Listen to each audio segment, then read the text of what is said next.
Hallo meine lieben Pfeifenfreunde und herzlich willkommen zu meinem heutigen aktuellen Video. Ihr seht es ja, ich sitze oben, das heißt also, es wird kein Tabak-Review geben. Es ist momentan noch früh am Morgen. Wir haben hier momentan ja Mitte November inzwischen. Die Sonne kommt jetzt gerade hier in den Wolken hervor, also von daher mal schauen, wie die Bildqualität wird. Heute möchte ich euch gerne eine Pfeife vorstellen, aufgrund des Wunsches von mittlerweile doch einigen Pfeifenrauchern. Und von daher bin ich der Meinung, fangen wir doch mal direkt an. Es geht nämlich konkret um diese Pfeife hier.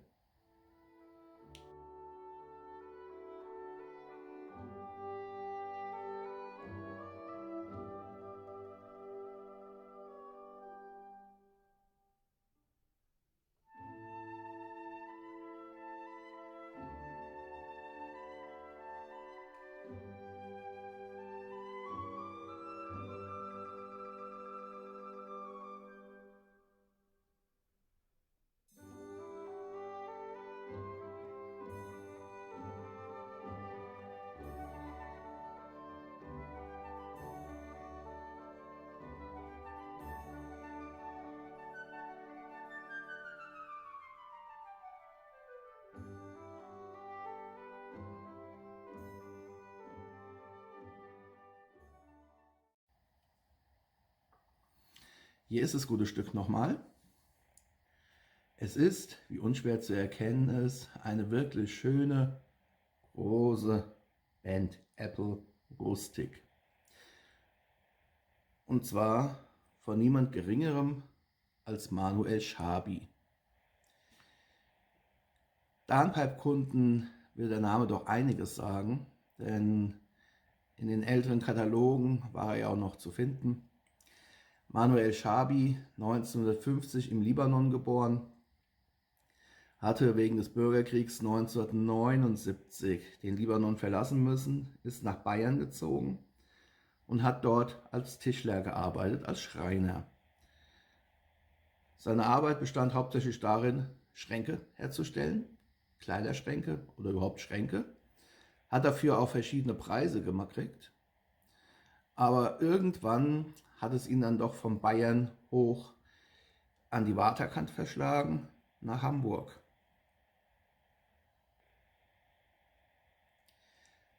(1993)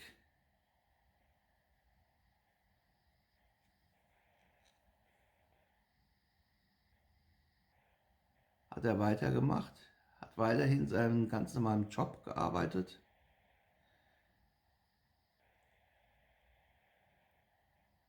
Ist dann aber zu Darnpipe gewechselt und hat angefangen, in der Reparaturwerkstatt von Darnpipe mit Pfeifen zu arbeiten.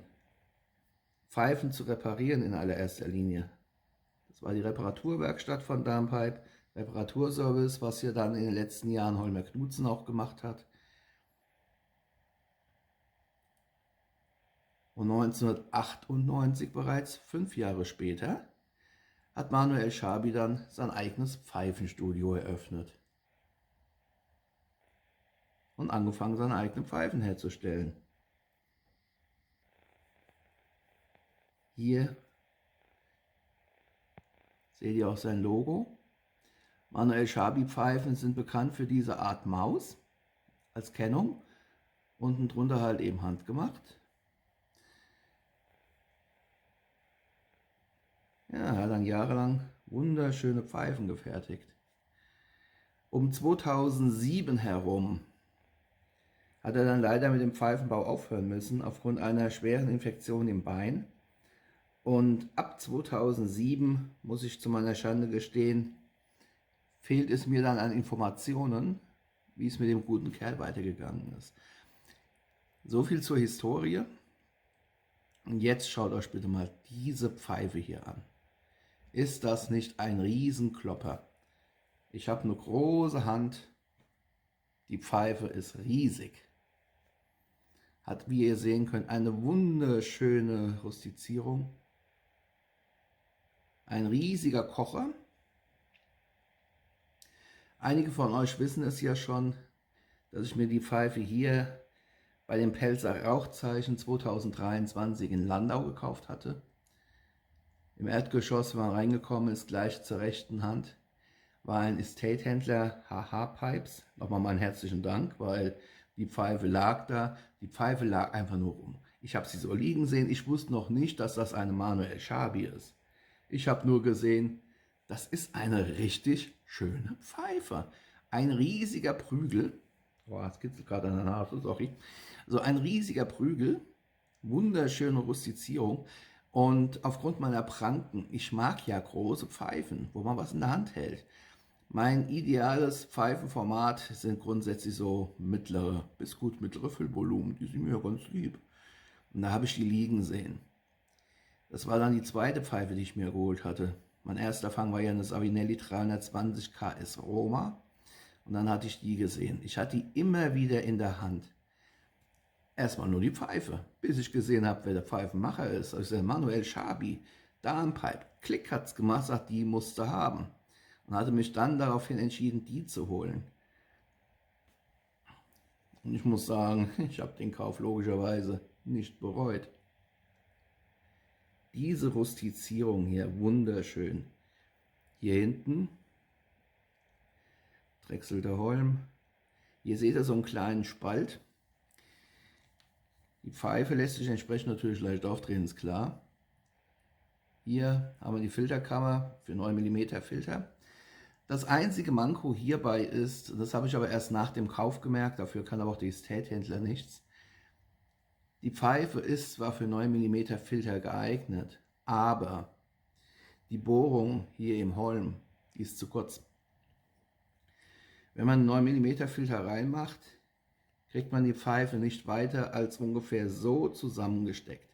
Das heißt, man hat hier auf jeden Fall einen Spalt. Gut, angesichts dessen, dass natürlich Peterson zum Beispiel eine Sonderserie hat, wo so ein Spalt per se vorkommt, mache ich mir jetzt keinen Kopf, weil ich lasse den Spalt halt eben wie er ist. Das heißt, ich stecke die Pfeife, wenn der Filter drin ist, vorsichtig zusammen, drehe dran und dann merke ich ja, sobald ich vorhin den Kontakt habe, höre ich auf.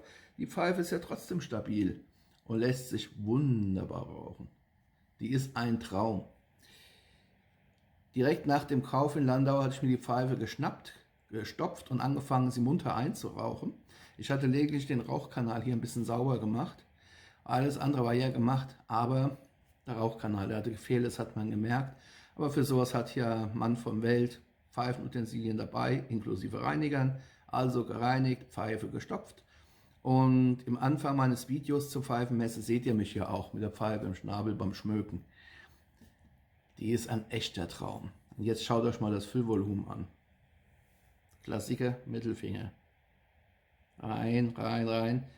Er geht fast bis zum zweiten Glied rein. Ich kann ihn noch bewegen. Das Füllvolumen ist also wirklich ein gut mittleres Füllvolumen. Ich habe die Pfeife jetzt in den vergangenen Monaten, Pfeifenmesse war ja 30. September, mittlerweile haben wir ja Mitte November, habe ich die Pfeife in den letzten 1,5 Monaten schön eingeraucht mit Virginia-Tabaken und werde sie jetzt in der Zukunft dann verwenden, in dem Fall mal um Aromaten zu rauchen. Aromaten brauchen ja auch viel Platz und da ist dann so eine schöne Pfeife hier mit einem ordentlichen Kopf und ordentlich Holz. Perfekt. Die ist dafür regelrecht prädestiniert.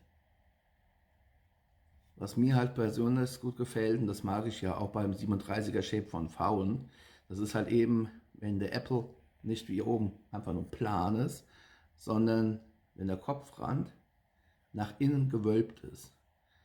Das hat man hier wunderschön. Wie gesagt, es ist eine Estate. Der vorherige Besitzer hat halt hier ein bisschen ankokeln lassen.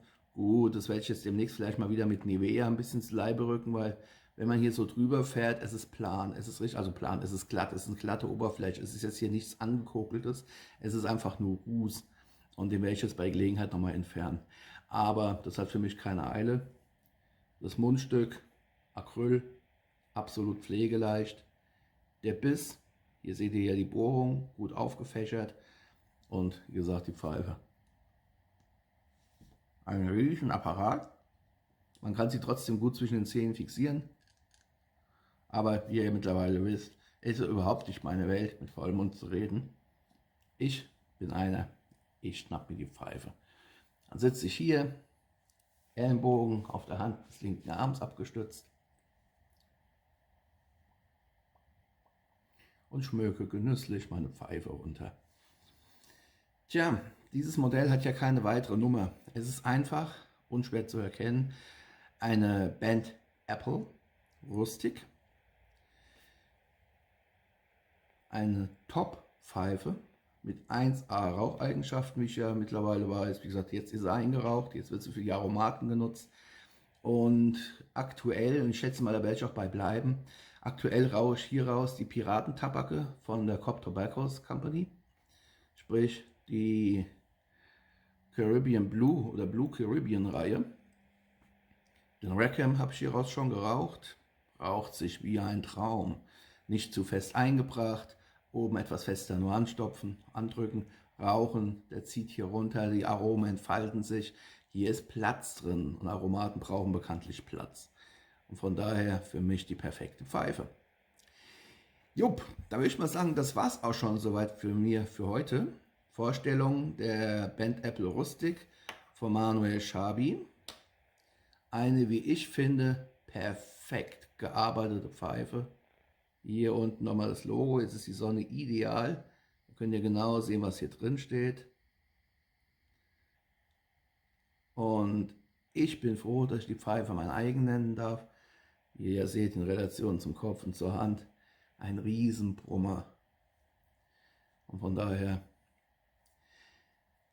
in gewohnter Weise Kommentarfunktion. Wer von euch kennt Manuel Schabi? Wer von euch hat vielleicht sogar selbst die ein oder andere Pfeife von ihm? Ich habe ja bei meinen Recherchen feststellen müssen, dass seine Pfeifen relativ hochpreisig sind. Vor allem halt vor dem Hintergrund, dass er ja keine Serienpfeifen fertigt. Er fertigt nur Unikate, alles in Handarbeit. Und sowas hat nun mal seinen Preis. Serienpfeifen sind natürlich deutlich günstiger. Aber ein Unikat zu haben, ist immer was Schickes. Unikate habe ich selbst noch nicht so viele. Von Holmer Knudsen habe ich ein Unikat, das ist ein Knubbel. Sein Albion wiederum ist ja auch eine Serienpfeife und dementsprechend günstiger.